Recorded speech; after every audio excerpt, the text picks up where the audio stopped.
Hey y'all, this is Kyle Ames. I'm here at Roman Empire. I'm about 1 week out from my show. We have weigh-ins next week. We got 1.5 pounds to go. So right now we're just locking in. We're gonna do a back and bicep workout. Come with me and let's check it out. For most of the efforts I've done in years past, I've done a lot of lat pull down work. That doesn't really work well for me. So I find this piece super beneficial. So I can just use one arm at a time. And what we're gonna do is some lat work. So we're going to go for a deep stretch, lean forward, and we're gonna go all the way down and we're gonna squeeze it, okay? So we're gonna do 4 sets. For me, the lucky number is 10 to 12 reps, but really we're just going for atrophy and exhaustion. So whatever that number is, it might be more, might be less, depending on who you are.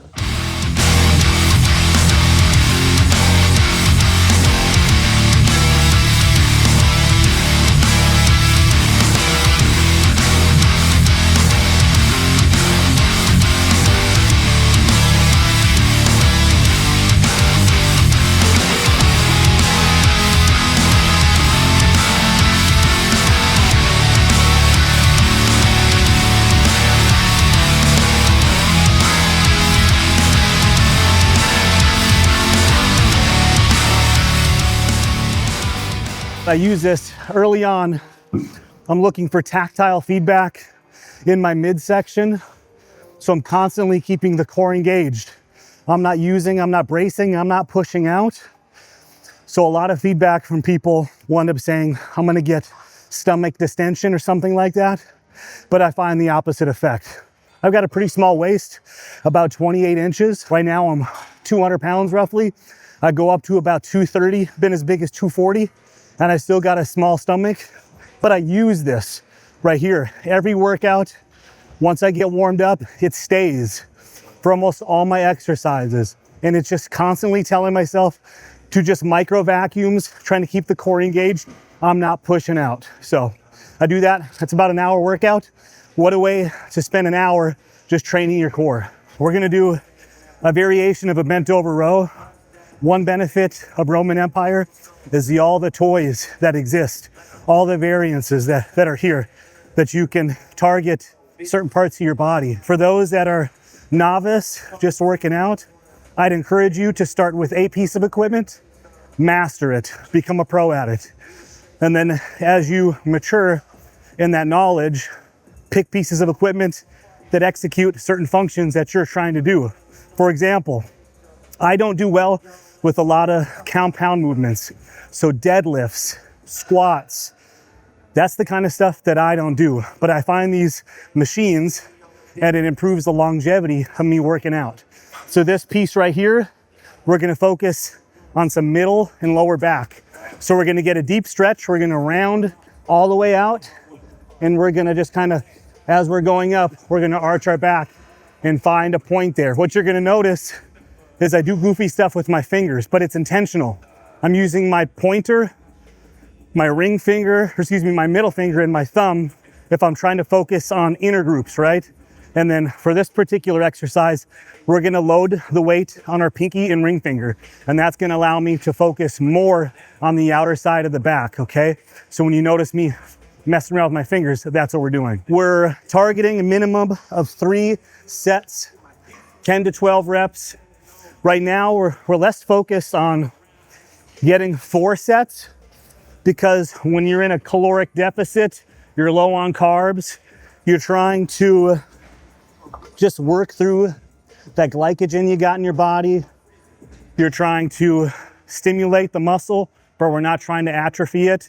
So it's kind of an intuition. I might come in with the intent of hitting 4, but after some feelings, we might set with 3. And so we're gonna find out right now. But the goal is we're gonna do 4, 10 reps.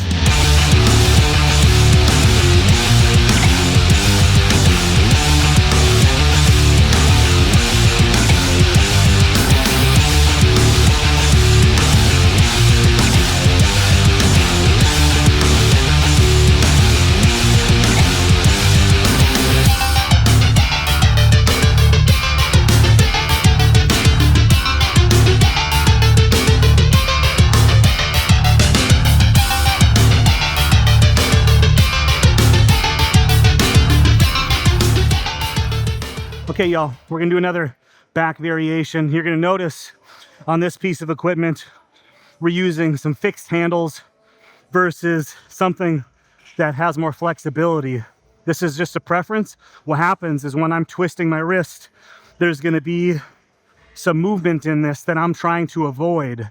And so with this piece, I'm looking for a really deep stretch on the way down, and you're gonna see me almost push down and in. What I'm trying to avoid, even though it's almost impossible, we're trying to avoid second and tertiary muscle groups being engaged. Meaning, if you do it wrong, you get a lot more bicep. We're not trying to atrophy the bicep this early in the exercise.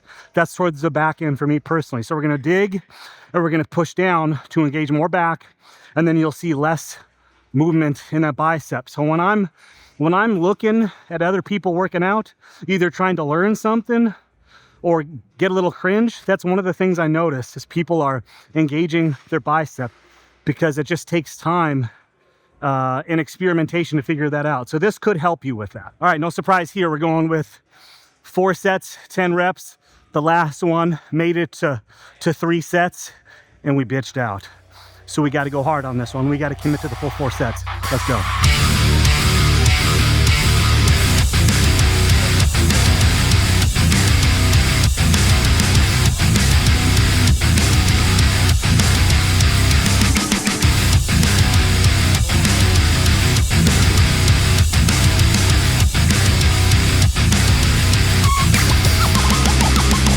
Okay, so this weight is starting to get heavy. So we're gonna do a bit of a drop set. You know, one thing that I tend to advise others is if you've got crappy form, it's time to drop the weight. It's not how much necessarily all the time that's sitting on there. When does failure happen? Can you get failure at about rep 10, or are you still going? If you're still going, it's time to up that weight. But if you're struggling to not hit whatever that, again, magic number 10 is for me, then I'll end up dropping it a little bit. There's people that are smaller than me, we'll say, statue-wise, and they lift more than me. I'm not concerned about that. My sport is aesthetic, or as I like to say, all show, no go. So we're trying to make pretty muscles. We don't need them to be big and strong.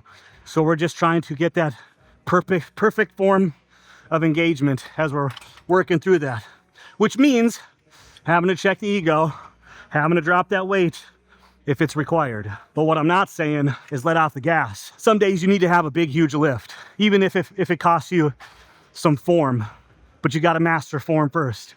You want to start getting a little loosey-goosey on some of these reps, you got to know what you're doing. Those tendons need to be ready for that, and that comes with experience. You're gonna see that there's a level of timing that goes into this. We're not rotating too quickly. We're taking our time. We're making that muscle pull towards you if you can help it, okay? But you're seeing a rotation, it's not static. So we're going deep, we're letting it pull me forward, and you can see I'm grabbing from the other side, seeking the deepest stretch, the most engagement that I possibly can.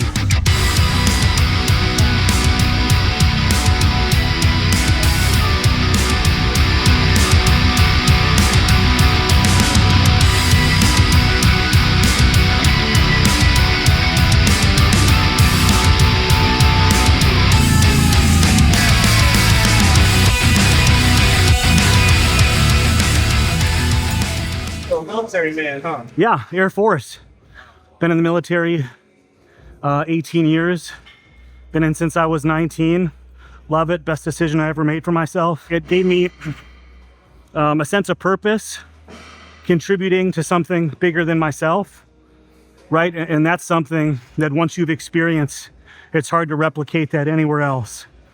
You know, I've attempted to hop out in the civilian world and work, but when you're working for a common good and you all have the exact same expectations of each other and you all went through the exact same struggles, the basic training, the tech school, deployments, time away from family, I think collectively in my career, I've spent over 2 years away from my 2 kids and wife. I got a 16-year-old, a 9-year-old, and a wife, okay? So I just came back from a deployment just this past year, 6 months away from family.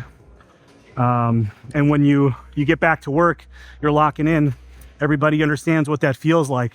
So it's a sense of community, mutual respect. All right, I stole this from another piece of equipment, and I'm gonna be a good custodian, a good gym member. I'm gonna put it back where I found it. Okay, y'all, sometimes we do workouts because they feel good. And this is one of those. There is a bit of purpose behind it, but I like the movement of this one. What we're going to do is we're gonna do some pullovers. You've got the traditional version, like the version you see behind us here, this Nautilus.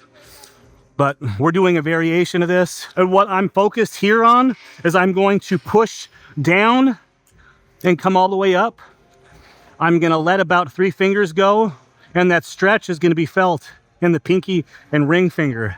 And what I'm trying to do is, if you look from the side, I'm trying to get this rear delt and this part of my lat to grow for width, right? You've got density and you've got width.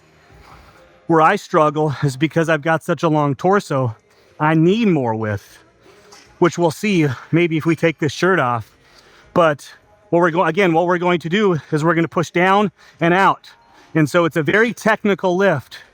So you might start with a rope, or you might start with the machine to get a fixed idea of what you're trying to focus on. But then with time, you can grow into that expert to figure out how it's going to engage specifically for you the most. So if you try this exercise and it doesn't work, that's okay. Figure out how it will. Do you need to position your feet? When I'm training with other people, this is one that you either take to very quickly or it takes time and they find a version that works well for them. So experiment with it. Don't be afraid to fail and keep at it. So you'll see with a lot of these movements that I'm doing, we're not going max weight immediately. 70, 60% to start. I'm sure I'll get some haters out there for that, but I'm trying to figure out, again, how to interact with that particular muscle, get the blood in there, and then we can turn up and turn on. So here I am with those fingers. I'm gonna push, big stretch, down and in, and I'm gonna push down and out, and I'm gonna let the weight drag me. The more weight on this, the more natural it's going to feel on that. And we're going to stretch. We're gonna go for 4 sets, 10 reps. And we're going to manipulate the weight up or down depending on how close I can get to that 10th rep failure. So if you see me pulling that pin out, is I'm trying to account for that, especially right now, when things aren't static. You've got, how much water do you have in for the day? How good did you sleep? How did you lock in with food? How many carbs you got in that? All that stuff plays into your strength, your endurance. So I'm going to now, just before I even finish this rep, I'm gonna jump it up a little bit so I'm ready to go for the next set. Maybe just another 3 sets or 3 reps to feel it out. There we go, this is good. Pushing down and out. I'm engaging that core.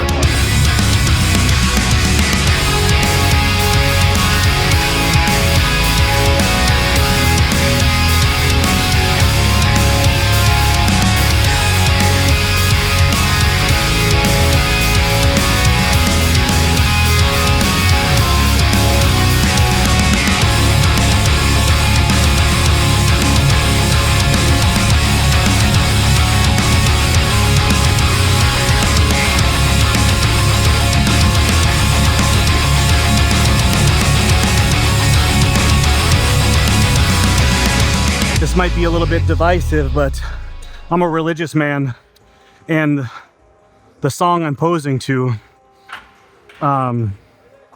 is going to be a song about God, Jesus Christ.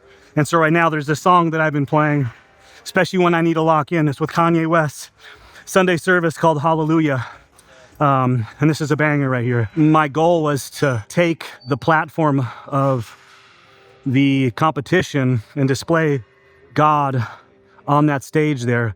So I'm really looking forward to doing something like that. I don't know if too many people are doing that. It takes a little courage to do something like that, but I'm really looking forward to it. This is probably gonna shock a lot of people, but my least favorite workouts are back and biceps, and they're the ones that need the most work clearly on me. I love a good leg day. I love the pain that comes from a leg day. Shoulders, same thing. For whatever reason, when I'm engaging my back, my arms, that pain, just a frequency that makes me feel uncomfortable. But we get after it, we take it head on, we figure it out until we make it an asset. So let's get after it. We're gonna start with some barbells. We're gonna do 4 sets again, 10 reps, a magic number. Nothing surprising here. As you can tell, this entire workout, we're not doing 5 sets of this, 6 sets of that, 2 sets of this. I've tried all that. For me personally, 4 sets, 10 reps, till failure. Tweak it as needed, get a logbook, figure it out. Once you get really good at it, you can have your diary sitting up here with all your secrets. But I highly recommend a logbook if you don't have one, especially in prep. That's probably some feedback I can give myself, is when your weight's going down, food's going down, you want to give yourself permission to lift less. Fortunately, surprisingly, my weight lifts, everything has been static, and or as my core is strengthening, in some instances, my lifts are going up. That's how you get that muscle density, rather than looking like that string bean, that atrophying. Yes, I'm flat because we're a week out from the show, but still, relatively speaking, still kind of full because of that rep range that we're focusing on and making sure we're not giving ourselves permission to lift less weight just because we're tired. We don't need a lot of weight to start. Going for a full stretch. I'm gonna push my butt out a little bit to give more space for the bottom of this stretch. Pin back a little bit, and I'm gonna let this nice and slow. Hold at the top. Open my hands to let it kind of drag on the way down. Resetting. Again, eventually we'll find a momentum and we'll really throw it around and we'll give up some of that form. But right now I'm trying to get the blood in there.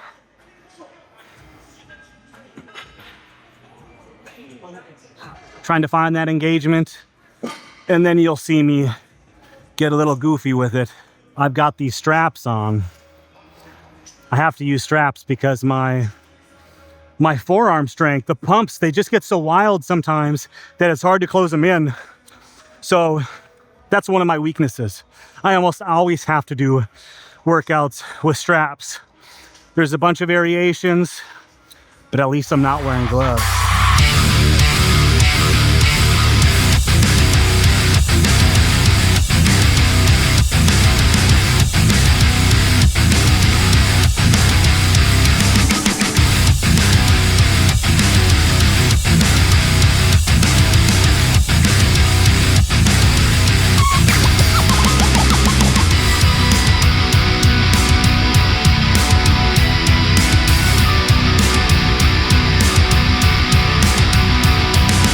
Again, the goal is 3 gallons and then just a peek behind the curtain. Starting this next week, we'll go down to 2 gallons, 1 gallon for a few days. And then the day of weigh-ins, Friday, the day before the show, we do a 1/2 gallon. We try to shut down really much water from about 4 or 5 p.m. onwards. Athlete check-ins is 6 to 8 p.m. So the struggle for me right now is I woke up this morning 198.1 pounds. I can only weigh 202 pounds. That's my weight cap. But we're not weighing fasted in the morning. We're weighing ourselves no earlier than 6 p.m. So what are you weighing around then? And that's the mark I have to get after. So right now, for all intents and purposes, when I'm getting on the scale 6 p.m. at night, I am 203.4. So we got 1.4 pounds at a minimum we got to get rid of, and that's quick. If I told you what I was eating, it'd shock a lot of you on where I still have some room to go with. So maybe we got to cut out the dark meat chicken thighs, or the Caesar salad, or the cup of oatmeal, or maybe we ought to start doing cardio. I don't know what it's going to be, but we got a few options, so we'll figure it out, and we'll make sure we get under that 202 pounds. A matter of fact, I think the scale is going to be coming with me. And like, as I'm doing things, like, I mean, that's how close I want to get to that 202. Yeah. Like one pound of error, depending on what their scale is calibrated at. The plan is I'm going to bring the old Weight Watchers scale with, lay her down, meal, and just monitor it. That's how close we want to get to maxing that out. I don't want to leave anything on the table when you're competing against people. Yeah, especially in Texas, they build different out here. All right, we're gonna max out at the 90s. Give these a spin. We'll give up a little bit of our form, but damn, it's gonna be juicy.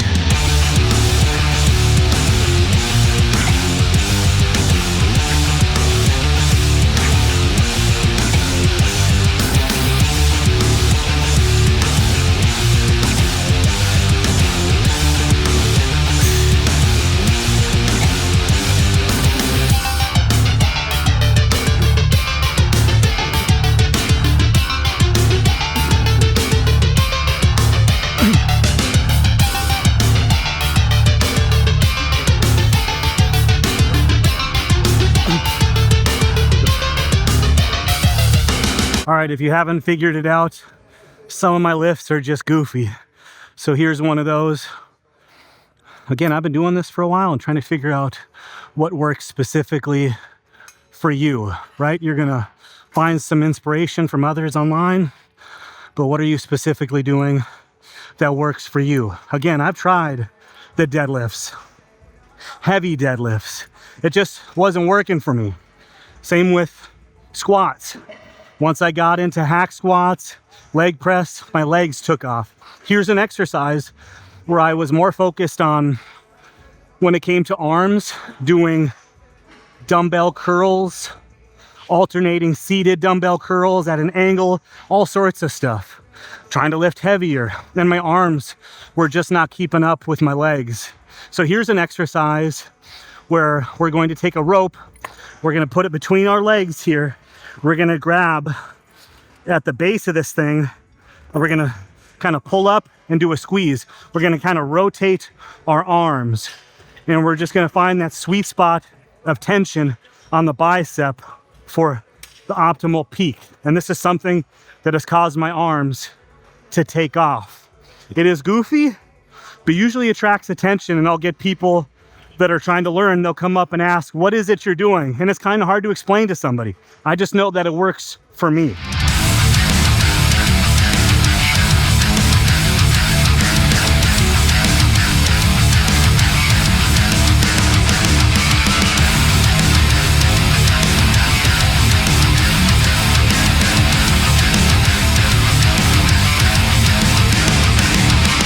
All right, we got one more arm exercise. If you haven't noticed yet, we didn't do a whole lot of volume with arms. This is my third exercise and my 8th set. So we might do, probably 2 sets, maybe 3 on this. And we're doing single arm, inside the leg, isolated arm curls, okay?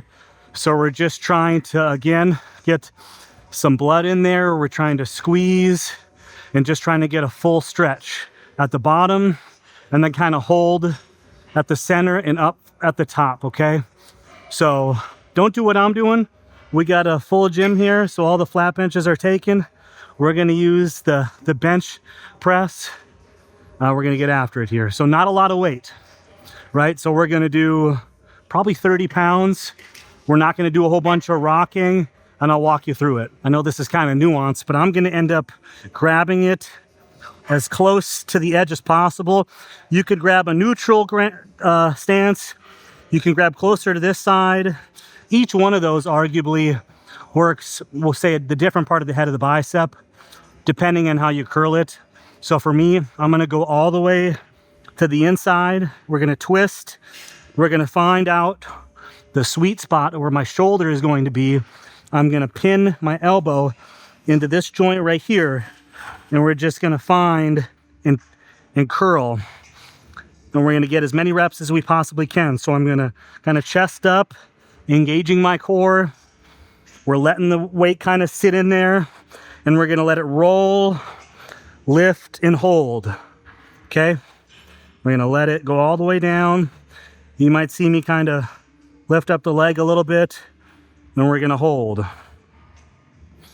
Right, we're not jerking, we're not swaying, we're not trying to use other parts of our body, causing the second and tertiary muscle parts to be engaged. We're focused on the bicep. And if you are a real glutton for pain, I don't even know if I'm gonna be able to do it, but I learned this just from a guy. We were chopping it up a couple months ago, and we kind of go like this and then take everything out of it. You're not gonna be able to get many of these in, but yeah, I'm cooked. I'm cooked.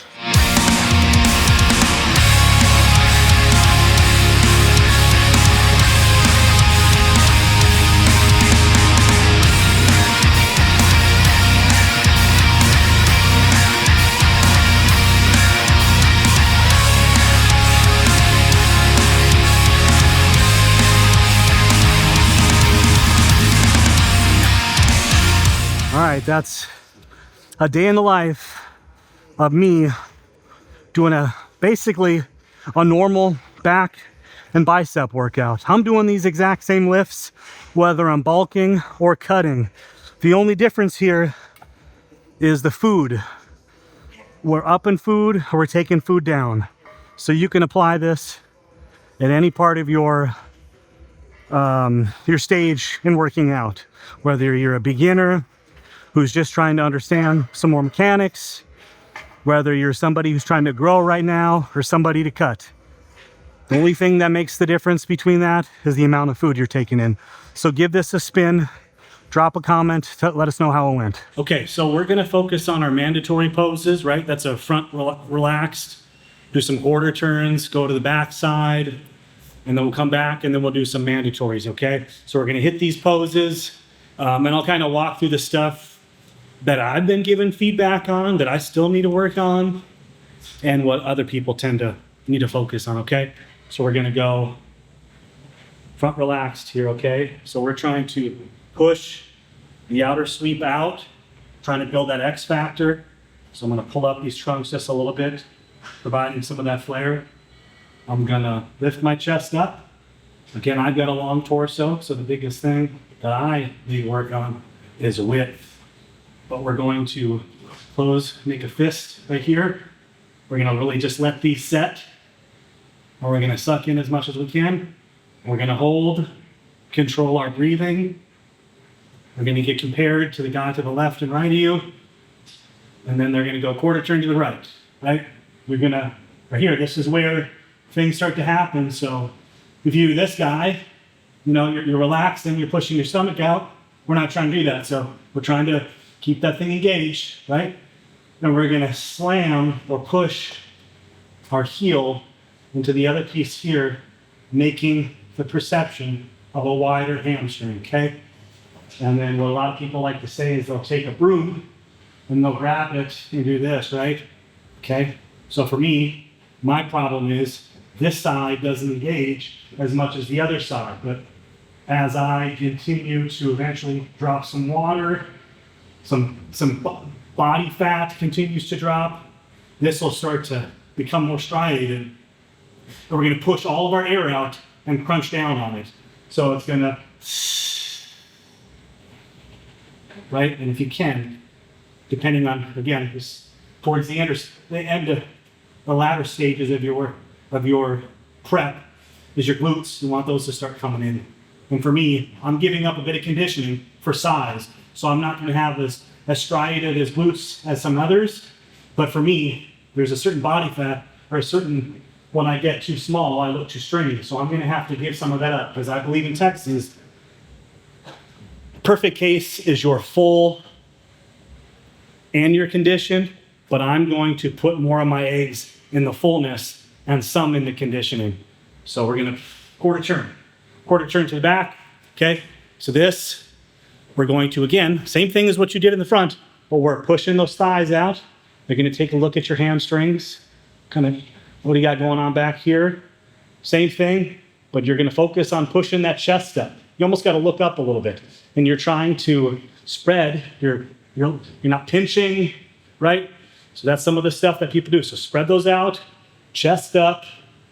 And so some people, they start with the bottom, right? So back down here, then up, chest up, hold. They might make you hold there for a while. So when you're practicing, you need to be holding this for a minute. If you're shaking, you got work to do. Then we're gonna go to the side here. Again, I'm smashing this leg. This side works better for me, so I have less feedback on this one. So we're gonna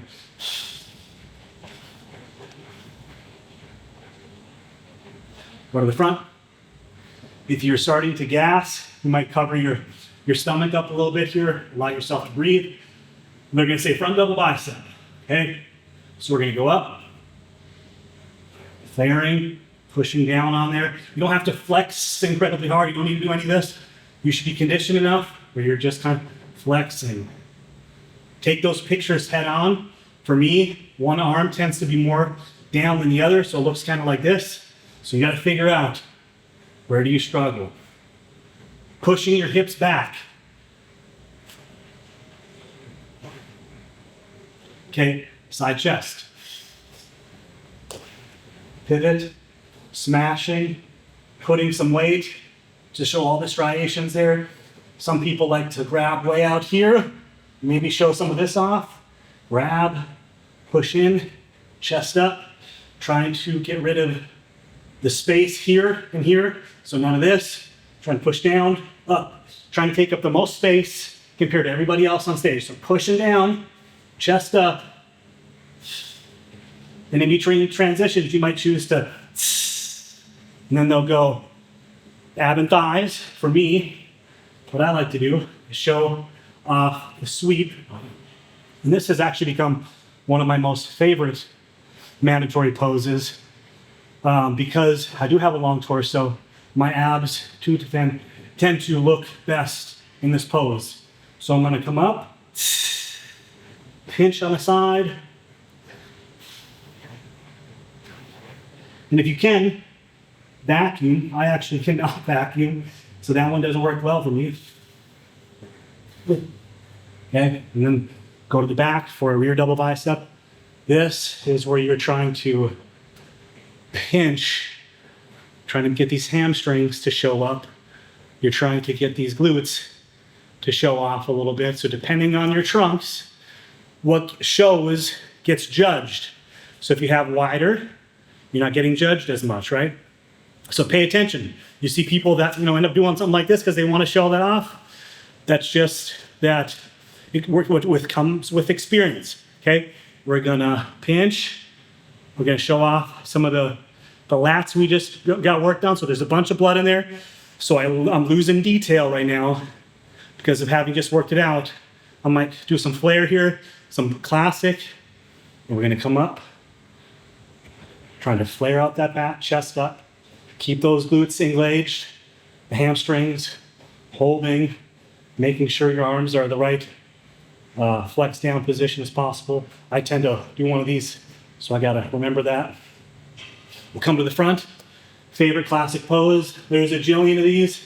What I'm gonna do is I'm gonna do a teacup.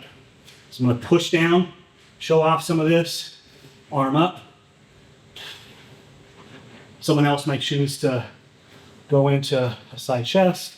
If they got banging arms, you might hold. Or, do something like this. There's so many options. I've seen people come to the ground, do something like this. So whatever that is, just work on whatever is your strength. If you've got big arms, this might be one, right? So my strengths are my outer sweeps, my stomach, shoulders. So that's why we're doing something like the T-cut. And that's how I do my mandatory poses.